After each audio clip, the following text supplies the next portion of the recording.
Traites-tu ton corps comme une Formule 1 ou comme une voiture de location? Alors laisse-moi te présenter Marc. Marc, c'est ce dirigeant que de nombreux cadres et CEO reconnaîtront certainement. En fait, un tout, c'était Marc à un moment où on a tous déjà croisé Marc. Donc Marc, c'est ce CEO de 45 ans dans une boîte de 80 personnes. Résultat au top, il est brillant, ambitieux et respecté. Mais voici son quotidien que tu reconnaîtras certainement. À 7 heures, café vite fait avalé debout en consultant ses mails. À 8 heures, il a déjà une réunion avec une viennoiserie industrielle grignotée machinalement. 14 heures, il va prendre un sandwich triangle expédié entre deux dossiers urgents. Et à 16 heures, bim, il a un coup de barre compensé par un 6e café à peine chaud. Voici les conséquences douloureuses que Marc, comme 80% des dirigeants, n'avaient pas vu venir. L'après-midi est en mode zombie, l'irritabilité toxique se fait de plus en plus ressentir et les mauvaises décisions coûteuses pointent le bout de leur nez. Alors voilà le paradoxe cruel mais bien réel. Plus Marc réussissait, plus il sabotait sa performance. Car 66% des dirigeants avec de mauvaises habitudes alimentaires subissent une baisse de productivité jusqu'à 20%. C'est énorme. Et peut-être que comme Marc, es-tu tombé toi aussi dans le piège du dirigeant affamé? Alors bonjour et bienvenue dans ce nouvel épisode d'Esprit Léger, le podcast des 4 dirigeants et entrepreneurs qui veulent performer sans s'épuiser.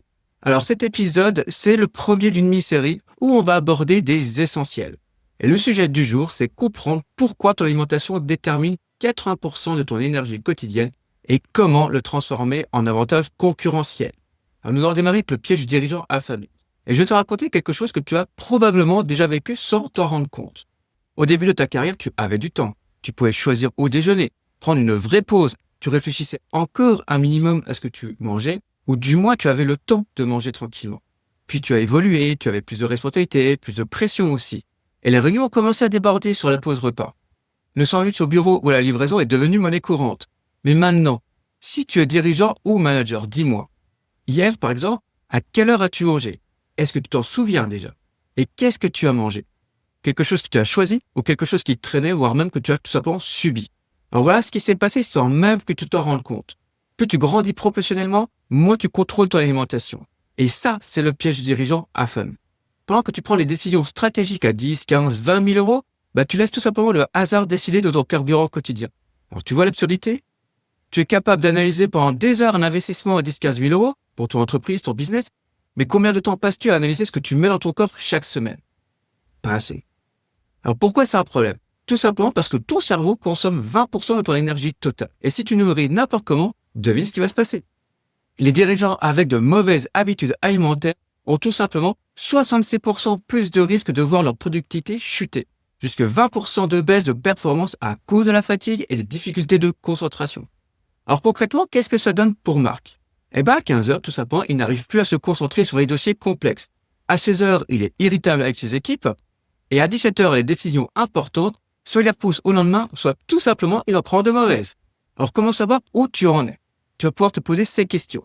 Hier, combien de repas as-tu vraiment choisi ou subi? Alors au petit déjeuner, as-tu choisi consciemment ou tout simplement avalé machinalement? Ton déjeuner, est-ce qu'il a été planifié ou dicté par l'urgence? Et le soir, le dîner, est-ce qu'il était préparé ou est-ce que c'était ce qui restait dans le frigo? Alors si tu as répondu subi à au moins 2 repas, félicitations! Tu es tombé dans le piège classique du dirigeant. Tu as tout simplement inversé les priorités. Excellence au travail, négligence personnelle. Mais voici la bonne nouvelle. Dans cet épisode, je vais justement pouvoir te donner des clés pour remédier à cela. Maintenant que tu as identifié dans quel piège tu es peut-être tombé, je vais pouvoir te partager mon expérience. Quand j'étais salarié, notamment au cabinet d'expertise comptable ou quand j'étais responsable administratif et financier, j'avais développé une habitude simple. Je considérais tout simplement mon alimentation comme mon carburant. Alors déjà, en préambule à savoir, c'est que j'ai eu la chance de grandir dans une famille où on cuisinait beaucoup. Ma mère préparait chaque repas, mon grand-père cultivait lui des fruits et légumes et généralement quand j'étais petit, je traînais avec lui dans le jardin. Et ma grand-mère, elle cuisinait super bien. Alors effectivement, j'ai eu la chance d'avoir fait une éducation cuisinière, on va dire ça comme ça, et ça m'a donné un réflexe, privilégier un maximum les aliments bruts. Et concrètement, les week-ends, je préparais 3 à 4 repas d'un coup pour la semaine. Cuisiner pour moi, c'est quelque chose qui me détend, surtout après des journées intenses, c'est un peu comme une méditation, on va dire, personnelle. Alors en effet, ça me prenait un peu de temps, mais je savais pourquoi je le faisais. Le lendemain, c'était vraiment un plaisir de déguster un plat délicieux, surtout quand tu te retrouves avec des journées intenses et stressantes, rien de tel qu'un bon repas pour donner le sourire. Mais également, je faisais pas mal d'économies puisque manger en extérieur ou se faire livrer, c'est vraiment un budget. Et là, je te parle même pas de l'impact sur le poids et sur la silhouette, je n'aurais tout simplement pas été bien dans ma peau. Et ce que je peux dire, c'est que pour moi, manger restait un plaisir. Dans les périodes de stress intense, c'est même ce qui m'a aidé à tenir des journées complètes. Alors par contre, je voudrais évoquer une autre expérience parce que depuis 5 ans, j'accompagne des personnes en perte de poids et en rééquilibrage alimentaire. Et là, j'ai découvert un problème récurrent. En fait, l'alimentation passe souvent au second, voire au troisième plan. Alors pourquoi? Tout simplement parce qu'il y a plusieurs raisons. Les personnes ne savent tout simplement pas quoi manger, ni comment faire. Elles veulent trop bien faire et tombent souvent dans les pièges culpabilisants et surtout avec tout ce qu'on voit sur les réseaux sociaux. Mais aussi, beaucoup ont peu conscience réellement de l'impact de l'alimentation sur leur énergie. Et du coup, se privent, voire font des mauvais choix par manque de connaissances. Et en effet, combien considèrent l'alimentation comme un vrai carburant? Eh bien, trop peu. Alors, ce que j'ai fait, j'ai créé une application pour eux qui comprend tout simplement des recettes simples, rapides, nutritives et gourmandes. Parce que le plaisir, c'est hyper important. Mais aussi une fonctionnalité d'assistant culinaire pour savoir quels plats ils peuvent faire rapidement avec les ingrédients qu'ils ont chez eux. Et bien sûr, selon leur objectif de perte de poids. Du coup, ça évite d'aller tout simplement vers des raccourcis de plats réconfortants mais souvent déséquilibrés. Alors, une chose à savoir, c'est que ton cerveau consomme jusqu'à 20% de ton énergie totale. Et si tu nourris n'importe comment, devine ce qui se passe. Tu as effectivement 66% plus de risque de voir ta productivité chuter jusqu'à 20%, c'est ce qu'on disait précédemment. Alors, mon constat après ces 5 ans d'accompagnement, en fait, les dirigeants, c'est exactement comme les personnes que j'accompagne, ils font les mêmes erreurs. Ils négligent simplement leur carburant principal par manque de temps, de connaissances ou par culpabilisation. Alors maintenant, on va voir les 5 comportements toxiques. Le premier comportement toxique, c'est manger trop vite et mal mâcher. Revenons à Marc qui est en réunion Zoom tout en avalant son sandwich au bureau. Et répond à son collègue, excellent ce point, avec la bouche pleine. Mais sauf que son cerveau traite simultanément des données Excel et digère son déjeuner. Résultat, ni l'un ni l'autre n'est fait correctement. Et ce qui se passe dans son corps, manger à la va-vite ou en faisant autre chose va tout simplement perturber sa digestion et augmenter l'hormone du stress. Mais aussi, ne pas prendre le temps de bien mâcher va perturber la digestion. Pourquoi? Parce que l'estomac va galérer à décomposer chaque bouchée. Mais également, une mauvaise mastication va réduire l'irrigation sanguine de son cerveau. Et c'est exactement l'inverse de ce dont Marc a besoin pour ses décisions stratégiques de 15 heures. Ce que tu peux faire, qui est hyper simple, tu peux bloquer tout simplement 20 minutes dans ton agenda que tu vas intituler « Réunion stratégique avec mon cerveau ». Tu vas mâcher chaque bouchée 20 à 30 fois. Et oui, ça paraît beaucoup, mais c'est le minimum pour déclencher tous les bienfaits. Ce que je te propose, la prochaine fois que tu vas manger, c'est de compter le nombre de fois que tu vas mastiquer. Puis la bouchée suivante, tu vas mâcher 2-3 fois de plus. Puis tu vas répéter l'opération 3-4 fois. L'objectif, si tu veux, c'est déjà d'arriver facilement à 15 mastications par bouchée. Et après, petit à petit, tu vas arriver à 20 voire 30 mastications. Là, c'est vraiment top. Mais déjà, si tu fais 15 mastications, c'est un bon début. Alors, les 5 bénéfices de cette mastication qui ont été scientifiquement prouvés selon l'étude d'Allen en 2015, une digestion optimisée, un stress en baisse, un cerveau boosté, une humeur au top et une meilleure performance mentale. Ce serait quand même dommage de se priver de ces 5 bénéfices pour un geste aussi basique. Mais également, on peut en rajouter un dernier qui n'est pas anodin, parce qu'il y a une étude en 2013 de X et Jones qui a prouvé en fait que bien mâcher permet également de consommer moins de snacks. Donc finalement, tu vas économiser du temps et de l'argent. Donc tu as compris, ce geste est simple mais redoutablement efficace et pourtant combien le font vraiment. Alors voilà un peu le côté absurde. Tu passes 2 heures peut-être à analyser un contrat pour optimiser 5% de rentabilité, mais tu refuses 30 secondes de mastication qui optimise ton cerveau de 20%. Pourtant, le retour sur investissement, il est immédiat. Meilleure digestion, moins de stress, cerveau boosté, bonne humeur, performance mentale et moins de grignotage. Pour un coût de 0 € et en plus, en termes de complexité, c'est niveau maternel. Donc, c'est vraiment accessible à tout le monde. Et petit bonus, tu vas tout simplement redécouvrir le goût de tes plats. Comme tu l'auras certainement compris, c'est un des gestes les plus rentables de ta journée. Maintenant, passons au comportement toxique numéro 2, qui est la déshydratation chronique.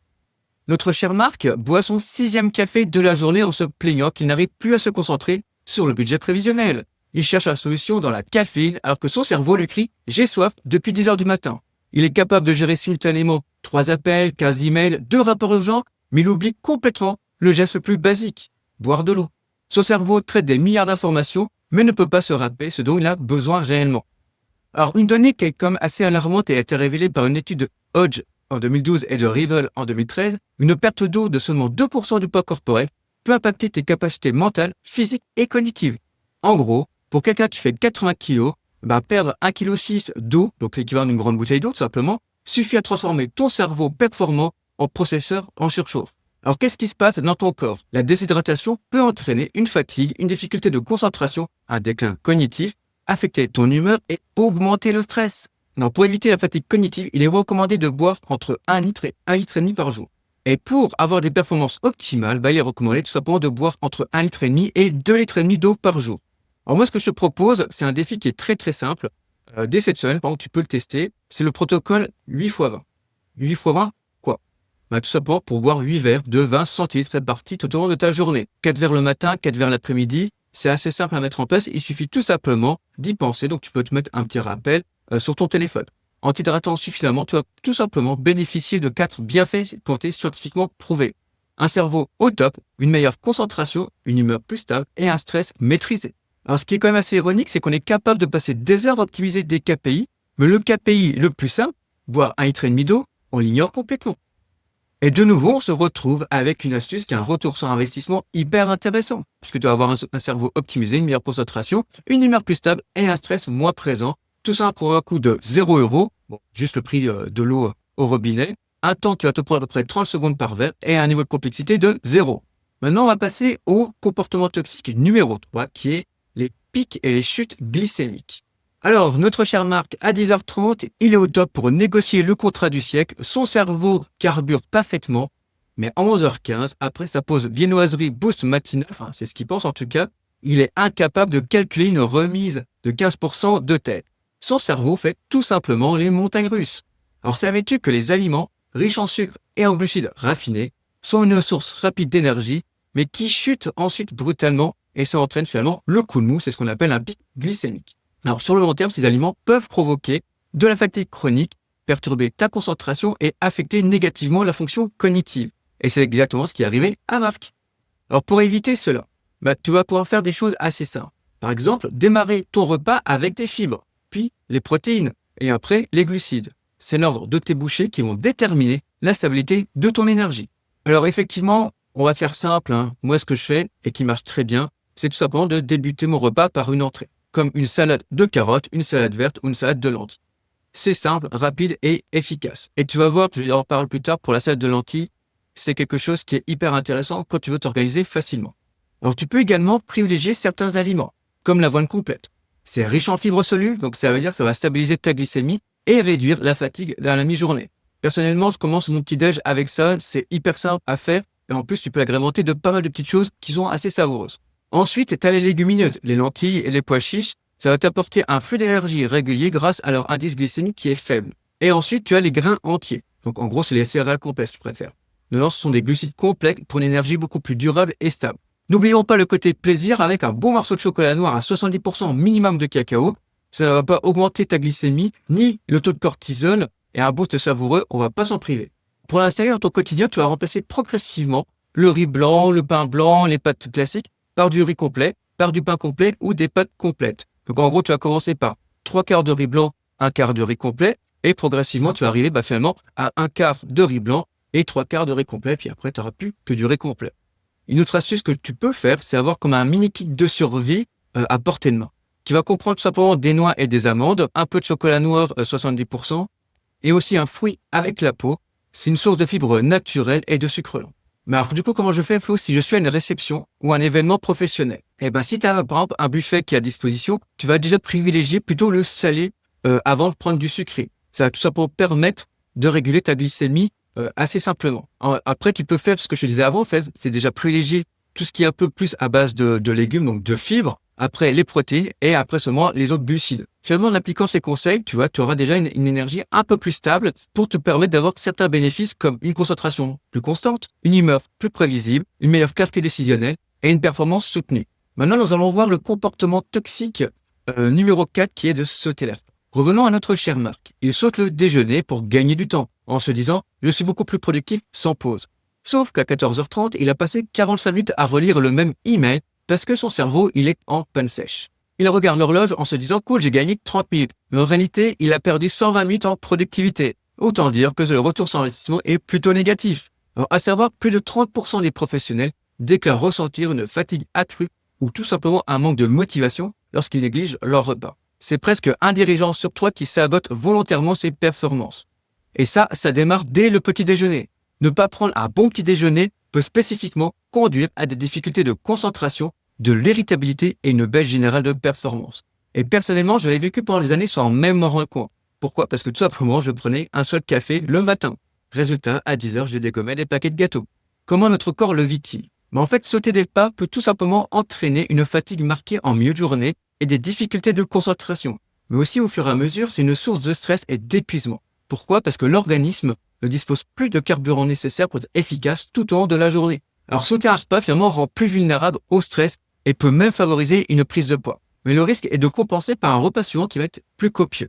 Mais aussi, on va envoyer des mauvais signaux à notre organisme qui, lui, va stocker des réserves au cas où. Mais le souci, c'est qu'il va stocker plus sous forme de gras.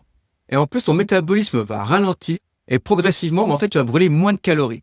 Ce qui est souvent la cause d'une prise de poids. Alors, tu vois comment on crée un problème qu'on voulait finalement éviter.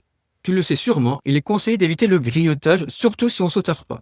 Par contre, planifier des collations équilibrées est une excellente stratégie pour avoir une bonne énergie constante sans une digestion compliquée. Et du coup, ça fait un lien parfait avec ce que je vais te partager comme astuce, qui est tout simplement de fractionner tes repas. Alors, en fait, au lieu de faire 3 gros repas par jour, tu vas fractionner tout simplement ton alimentation en 5 ou 6 prises plus petites mais régulières. Donc, qu'est-ce que ça donne? Par exemple, à 7h30, ton petit déjeuner. À 10h, une collation. À midi, ton déjeuner de manière modérée. À 16h, une autre collation qu'on va dire stratégique. Et tu vas comprendre tout à l'heure pourquoi on dit une collation stratégique.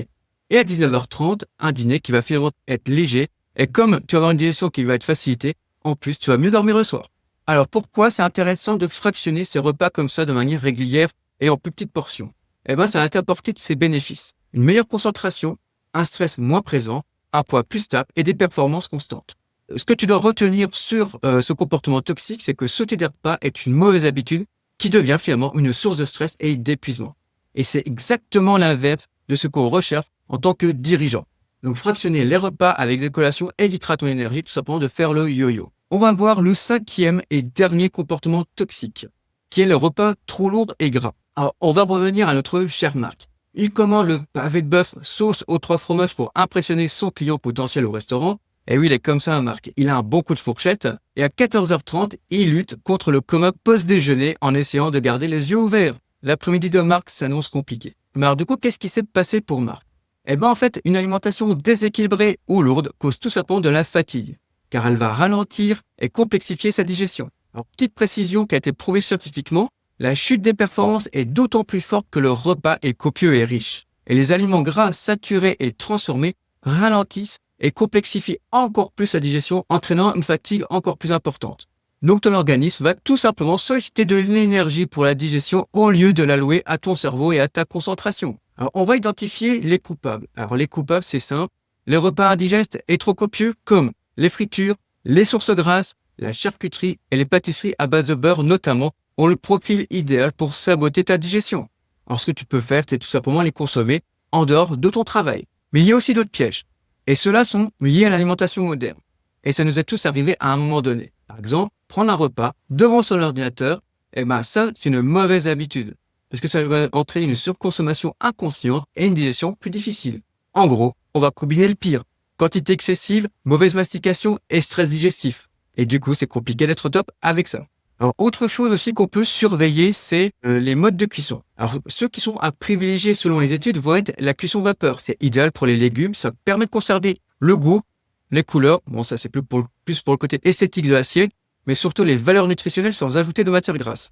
La cuisson papillote est aussi intéressante à condition, et là je mets un petit panneau attention, d'éviter le contact avec l'aluminium. Parce que si on met par exemple du citron dedans, ça fait une réaction qui est pas très intéressante pour la santé. Donc tout simplement, ce que tu vas faire, c'est que tu vas prendre ton aluminium, tu vas mettre du papier cuisson et tu vas mettre seulement après ton poisson, tes légumes. Ça, comme ça, tu n'as aucun risque. Donc cette cuisson en papillote est excellente pour préserver les saveurs, mais aussi les vitamines et minéraux. Et ensuite, on a la cuisson basse température, qui permet elle aussi de conserver les vitamines, oligo-éléments et les saveurs.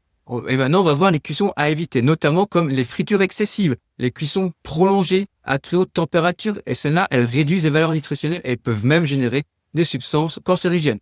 Alors maintenant, dans ton assiette, comment tu vas la construire? Alors, on va pas compter le nombre de calories, on va appliquer une règle simple. Tout simplement, tu vas mettre plus de légumes que d'habitude. En gros, si tu as déjà à vue d'œil la moitié de ton assiette qui est de légumes, c'est déjà super. Finalement, plus tu as de légumes et mieux c'est. En plus, c'est rassasiant, c'est peu calorique. Pour les protéines, c'est selon ton appétit tout simplement. L'avantage des protéines, c'est que ça rassasie durablement. Et après, les féculents, tu vas plutôt les considérer comme un accompagnement plutôt que comme une vedette de ton assiette. Le principe, c'est tout simplement d'écouter ta faim réelle au lieu de finir par automatisme. Alors tout à l'heure, on a vu l'astuce pour les réceptions et quand on est lors d'événements professionnels. Et ben maintenant, on va tout simplement voir quand on est au restaurant. Alors ce que tu peux faire, c'est une petite astuce assez simple, c'est déjà commander en premier. Pourquoi? Parce que tu vas donner le ton, tout simplement. Le côté un peu sain mais raffiné. Tu vas choisir par exemple du poisson grillé et des légumes de saison. Ça, franchement, c'est un combo qui passe toujours bien et qui t'évite la digestion difficile. Parce que déjà, le poisson, en général, c'est compliqué de bien le cuire. Donc, tant qu'on est au restaurant, autant en profiter pour pouvoir le savourer. Et ensuite, on va éviter le piège des graisses saturées. Mais cette astuce a aussi un petit effet psychologique. Elle vaut ce qu'elle vaut. Bah, ton client va tout simplement dire, il fait attention à lui. Alors peut-être qu'il fait exactement la même chose dans son business. En privilégiant des repas équilibrés, tu vas avoir certains bénéfices qui ont été scientifiquement prouvés. Comme l'énergie post-repas qui va être finalement maintenue, puisque tu auras une digestion qui va être facilitée, tu auras une meilleure clarté mentale et du coup des performances cognitives qui vont être meilleures. Donc pour récapituler, avant par exemple, si tu avais un repas qui était lourd, tout simplement l'après-midi, tu combattais une certaine somnolence et en plus tu avais des baisses de performance. Alors que là, si tu fais attention, avec un repas équilibré, tu auras une meilleure concentration et une énergie beaucoup plus constante. Maintenant, nous allons voir une partie bonus, en fait, c'est comment on peut bien manger sans devenir un chef. Alors, la première stratégie est la planification hebdomadaire. Le problème qu'on rencontre souvent, et je l'ai eu aussi à un moment, c'était la fameuse question « Qu'est-ce que je vais manger ce soir ?» Et celle-là, on se la pose en général quand on rentre à 19 et 20 heures.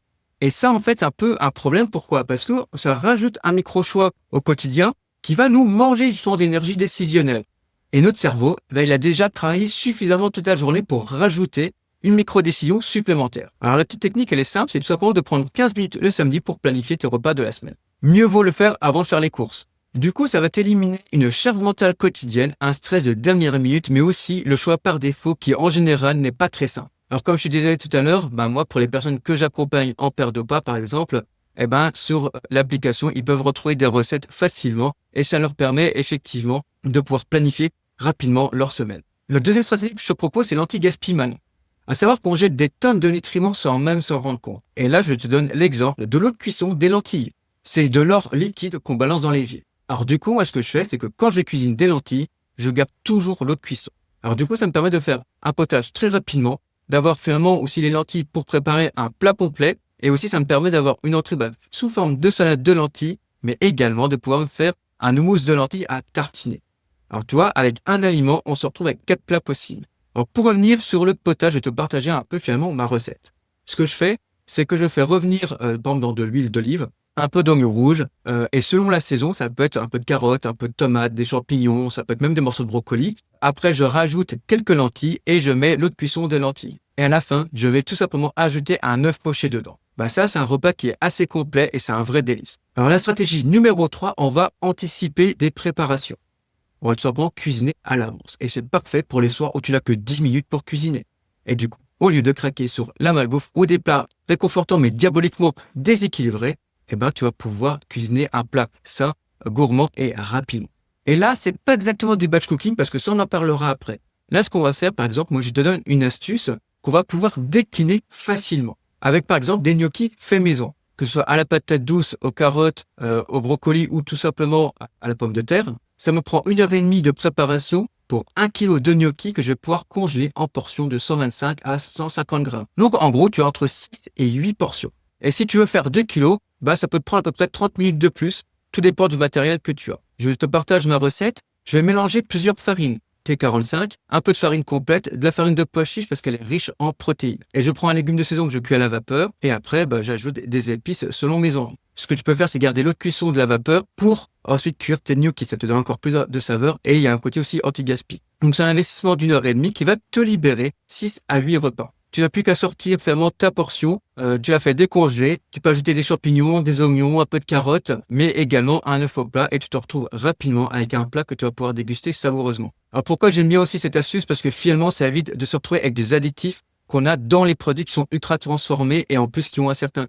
La stratégie numéro 4, c'est le batch cooking. Donc là, tu vas tout simplement cuisiner en plus grosse quantité pour 2 à 3 jours. Alors c'est quand même une méthode qui est un peu différente des préparations par anticipation qu'on a vu tout à l'heure qui, elles, se gardent finalement. Donc les gnocchis, tu les mets au congèle et tu les ressors quand tu veux. Là, en fait, ce sont des plats que tu vas préparer ou des aliments que tu vas préparer pour les 2-3 jours qui viennent. Alors, le principe du batch cooking, c'est de prendre des ingrédients polyvalents ça te permet d'avoir une base qui peut devenir tout simplement 2 ou 3 repas différents, avec des différents sauces, différents accompagnements. Donc là, je reprends l'exemple des lentilles, que tu vas finalement pouvoir utiliser aussi bien en entrée, en plat principal ou en potage. À côté, tu vas pouvoir effectivement aussi cuire du riz, soit des pâtes, cuire du poulet, et finalement, au dernier moment, tu vas dire, OK, je vais pouvoir finalement combiner, assembler tout simplement tel légume avec telle viande et tel glucide. Alors, les recherches ont montré que préparer ces repas à l'avance permettait finalement de manger beaucoup plus sainement sans sacrifier sa santé par manque de temps.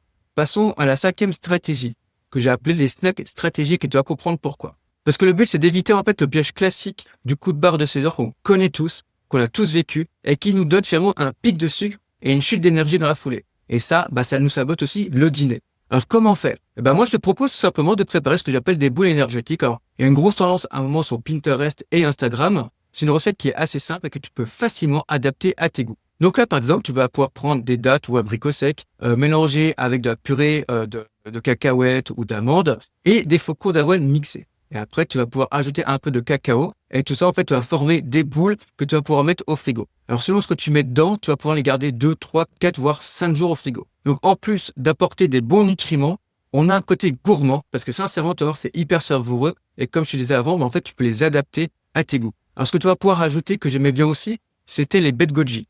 Maintenant, c'est toi qui vois et tu peux varier. Et si tu as des enfants, sincèrement, c'est un truc qui est assez sympa à faire avec eux. Alors, pourquoi je te disais que c'était un snack stratégique? Parce que ça va t'éviter une tentation d'aller vers justement des croissants, des biscuits industriels et finalement d'éviter d'avoir un dépic glycémique. Et donc, tu contrôles tes fringales au lieu de les subir. Ces 5 stratégies respectent ce que les recherches recommandent en termes d'efficacité alimentaire. Une planification intelligente, un anti-gaspi efficace, une anticipation qui est malin finalement, du batch cooking réaliste parce qu'on met que 2-3 jours et pas une semaine complète, et aussi des snacks contrôlés. Donc finalement, tu l'auras compris, le secret pour bien manger, c'est d'être stratège jusque dans la cuisine. Tu anticipes, tu optimises et tu savoures. Exactement comme on peut faire avec notre business.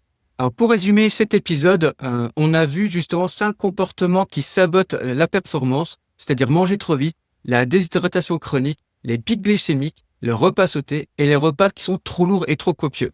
Moi, je te propose un défi que tu peux démarrer dès cette semaine. Tu vas choisir un de ces comportements que tu as et tu vas le corriger. Alors, le conseil, c'est d'en faire un seul, déjà une semaine complète. Et une fois que tu auras tenu une semaine complète, tu pourras passer à un deuxième comportement à corriger. Merci d'avoir écouté cet épisode en entier. Tu peux le partager à un de tes proches qui en a besoin. Pense à t'abonner pour ne pas louper les prochains. Et d'ailleurs, le prochain, nous parlerons du sommeil réparateur qu'on a tendance à trop négliger.